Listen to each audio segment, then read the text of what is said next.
Iran ने पाताल में बसा रखी है मिसाइल सिटी। जमीन के 500 मीटर नीचे बसाया क्रूज मिसाइलों का शहर। ईरानी ताकत देख चौंक गए अमेरिका इजराइल।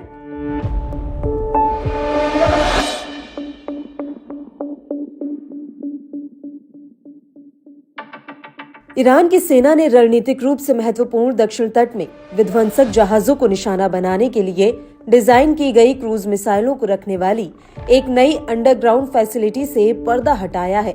आईआरजीसी के commander chief major general Hossein Salami ने ईरान के नए मिसाइल शहर का दौरा किया, जहां उन्होंने तैनात आईआरजीसी नौसेना की मिसाइल इकाइयों की जंगी तैयारियों को परखा।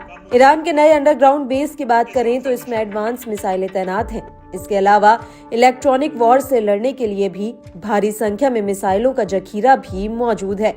ईरानी सेना ने इन्हें ऐसे तैनात किया है कि ताकि तेजी से ऑपरेशन में लाया जा सके।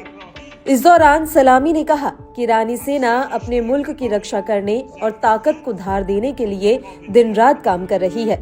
सलामी ने मिसाइल सिटी को ईरान की बढ़ती ताकत का एक और नायाब हिस्सा बताया। साथ ही ईरानी आर्मी चीफ ने दुश्मन देशों को चेताया कि ईरान को हल्के में लेने की गलती बिल्कुल ना करें। अगर दुश्मन देश ईरान को कमजोर आंकता है तो ये उसकी बहुत बड़ी भूल होगी। ईरान अपने दुश्मन ताकतों को खात्मा कर सकता है। ईरान की सैन्य ताकत काफी मजबूत हो गई है। ईरानी जंगी सूरत में अपने सैन्य अड्डों का किसी भी वक्त इस्तेमाल ले सकता है। ये 1 महीने से भी कम समय में आईआरजीसी की ओर से लॉन्च किया गया तीसरा अंडरग्राउंड मिसाइल बेस है। 18 जनवरी को आईआरजीसी की नेवी ने खाड़ी में एक अंडरग्राउंड नौसैनिक मिसाइल बेस पर से पर्दा हटाया था। इससे पहले 10 जनवरी को आईआरजीसी एयरोस्पेस फोर्स ने एक और अंडरग्राउंड मिसाइल साइट का खुलासा किया था। इस बीच ईरानी वायुसेना के कमांडर ने भी कहा कि ईरान के सैन्य विमानों और ड्रोन को एडवांस सिस्टम से लैस किया गया है। ब्रिगेडियर जनरल हामिद वाहिदी ने कहा कि ईरानी सेना किसी भी स्तर पर किसी भी खतरे का मुकाबला करने के लिए पूरी तरह तैयार है। इस बीच ईरान ने एक नए हथियार की भी टेस्टिंग की है। ईरान ने 1000 किलोमीटर तक हमला करने में सक्षम एंटी वॉरशिप क्रूज मिसाइल का टेस्ट किया। टेस्टिंग के बाद ईरान ने सीधे तौर पर अमेरिका को चेतावनी दी।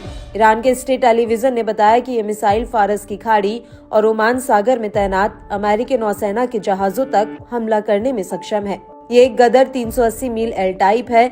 इसकी रेंज 1000 किलोमीटर से ज्यादा है। इस मिसाइल में एंटी जैमिंग क्षमता है। माना जा रहा है कि ईरान लगातार अपनी सैन्य ताकत दिखाकर मिडिल ईस्ट में अपनी मौजूदगी को दिखा रहा है। भले ही लेबनान, गाजा और यमन में ईरान समर्थित चरमपंथी समूहों को इजराइल ने बड़ा झटका दिया है, वहीं सीरिया में ईरान के सबसे बड़े सहयोगी असद शासन का पतन हो गया है। ईरान ये दिखाना चाहता है कि वह दुश्मन देश के हमले की स्थिति में अपनी सेना को जमीन के अंदर भी रख सकता है। ऐसे में साफ है कि ईरान इजराइल ही नहीं बल्कि अमेरिका और कई खाड़ी देशों को एक साथ संदेश दे रहा है।